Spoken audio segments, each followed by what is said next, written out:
Bonjour à tous. Le transhumanisme, l'alchimie et la franc-maçonnerie. Nous allons étudier dans cette vidéo le lien qui existe entre ces trois thèmes. Ce que j'aimerais parvenir à vous expliquer, c'est que le transhumanisme n'est pas une révolution technico-scientifique récente, mais une chimère très ancienne qui prend sa source dans le mysticisme et l'occultisme. Ce qui me dérange, c'est de voir des Jacques Attali, des Dan Brown ou des convents maçonniques s'emparer du sujet et nous en parler de manière anodine, alors que des milliardaires des nouvelles technologies et d'Internet, comme Larry Page, Sergey Brin, Mark Zuckerberg, financent activement des recherches comme des enfants auxquels on aurait donné des jouets. Alors, la définition, selon Wikipédia, du transhumanisme. Le transhumanisme est un mouvement culturel et intellectuel international prônant l'usage des sciences et des techniques afin d'améliorer les caractéristiques physiques et mentales des êtres humains. On nous dit plus loin que le terme apparaît dans les années 50. C'est faux. Dante, le poète, est le premier à évoquer le transhumanisme dans son Paradis. Je vais vous en lire un extrait. Donc, c'est une traduction de 1860 par Louis Ratisbonne, donc du Paradis de Dante. Bien des choses nous sont ici-bas impossibles, qui se peuvent là-haut, et nous sont accessibles dans le séjour d'Éden fait pour l'homme par Dieu. Je n'ai pu soutenir longtemps le jour en face, mais assez pour le voir irradier l'espace, rouge comme le fer qui sort bouillant du feu. Et soudain je crus voir un autre jour paraître, à côté du premier, comme si le grand maître eût d'un autre soleil orné le firmament. Béatrice tenait sur la sphère éternelle ses yeux fixés, et moi, pour ne regarder qu'elle, je délivrais les miens de l'éblouissement. Or, en la contemplant, tout mon être se change. Tel dans la mer, Glaucus, goûtant d'une herbe étrange, devint semblable aux dieux et comme eux, immortel. Dire per verba comme on se transhumanise ne se pourrait, ainsi que l'exemple suffise à qui l'éprouverait par la grâce du ciel. Amour qui m'exaltait, des cieux maître suprême, tu sais ce qui restait encore de moi-même, dans mon être nouveau qu'élevaient tes rayons, etc. Ce passage est très intéressant, parce que Dante nous parle d'immortalité, de devenir semblable aux dieux, de transhumanisme, d'un être nouveau, donc d'un homme nouveau. Là, on a en substance toutes les problématiques qui se posent toujours aujourd'hui, qui sont toujours d'actualité aujourd'hui, pour le transhumanisme. Donc ça n'est pas du tout quelque chose de nouveau. On nous dit par ailleurs que c'est Julian Huxley, le frère d'Aldous Huxley, qui aura introduit le terme le premier. C'est faux, hein.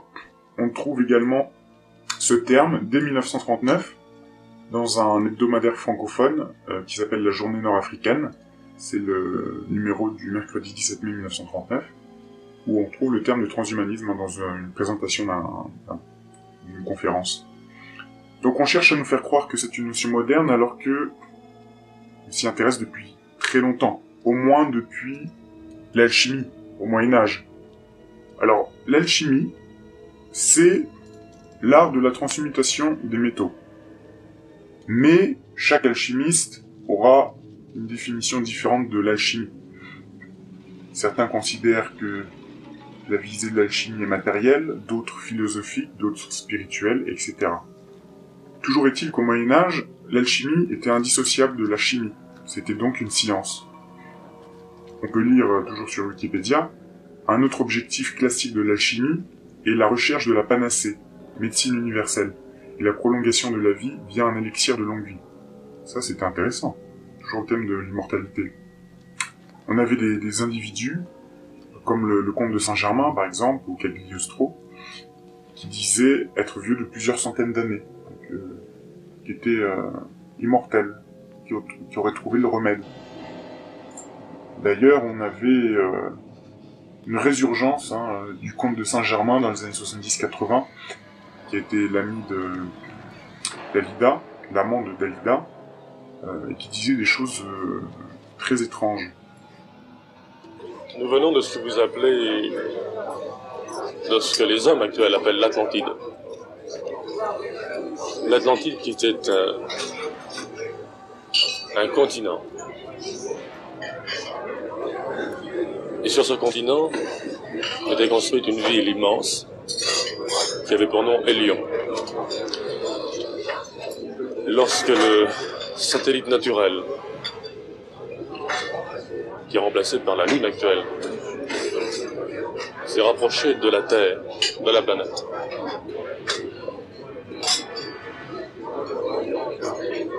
les dernières personnes habitant l'Atlantide, j'emploie le mot moderne, habitant Hélion, sont partis sur des Hathors, sur nos appareils, pour Mars. Nous avons reconstruit une base qui s'appelle Hélion sur Mars. Je n'étais pas né à l'époque. Mes parents, qui avaient une structure différente de la vôtre, qui avaient environ 3 fois la taille que vous faites actuellement, ont construit cette base et sont revenus sur cette planète avec les mêmes appareils. Nous avons subi un cataclysme. Je suis retourné personnellement sur Mars.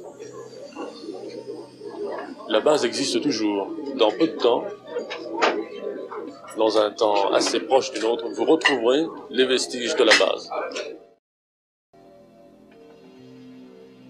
L'amant de Dalida, et qui disait des choses très étranges.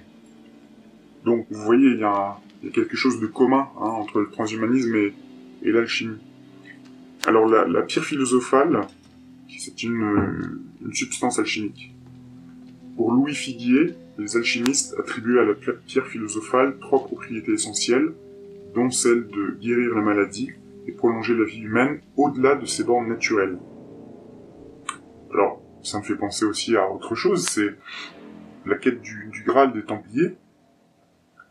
Même aujourd'hui, si vous voyez des films qui parlent du thème des Templiers, il y en a certains qui sont très modernes, et qui parlent aussi d'immortalité, de super-pouvoirs, etc.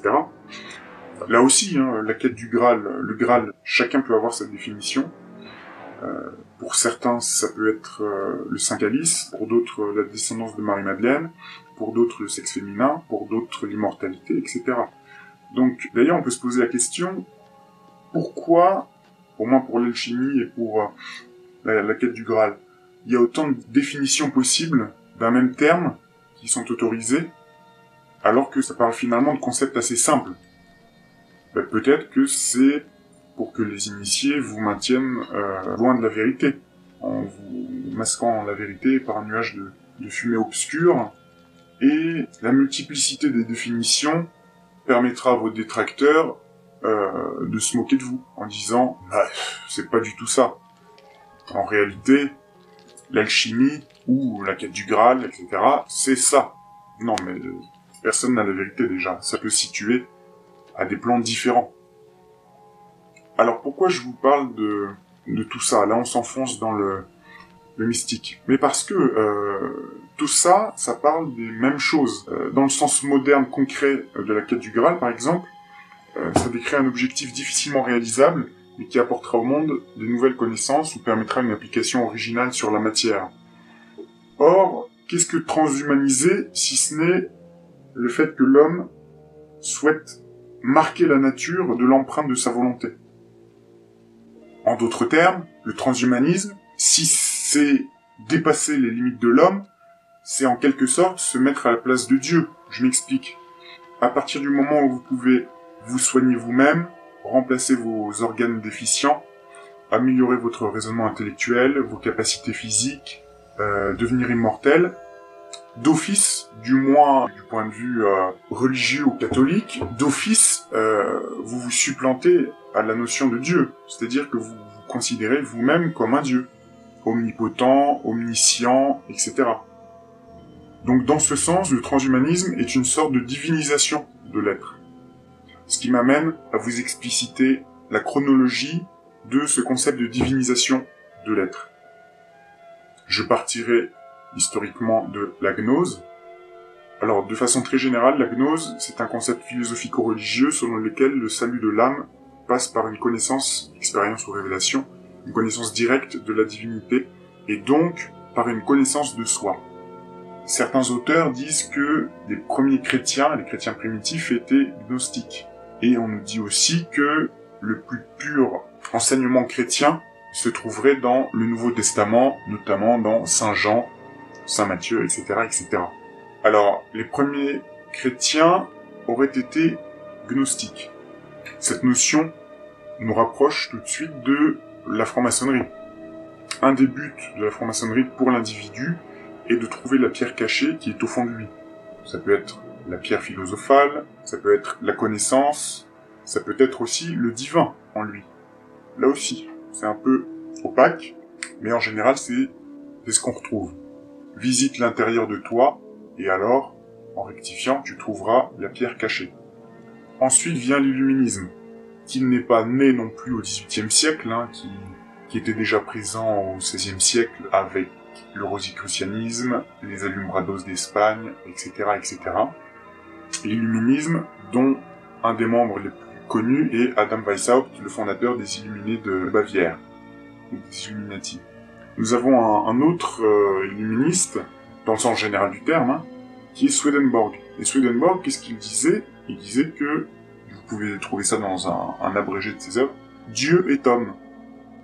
Et Adam Weishaupt, fondateur des Illuminés de Bavière, si l'on en croit Stanislas de Gaïta, souhaitait simplement prêcher la vraie doctrine du Christ.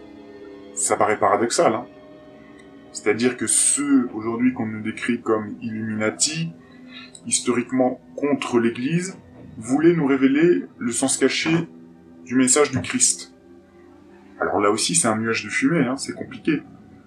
Ce qui pourrait être une piste, c'est que l'Église, le clergé, c'est une chose, et il est par définition corrompu par l'homme, puisque c'est une organisation humaine, mais le message du Christ est toujours resté pur.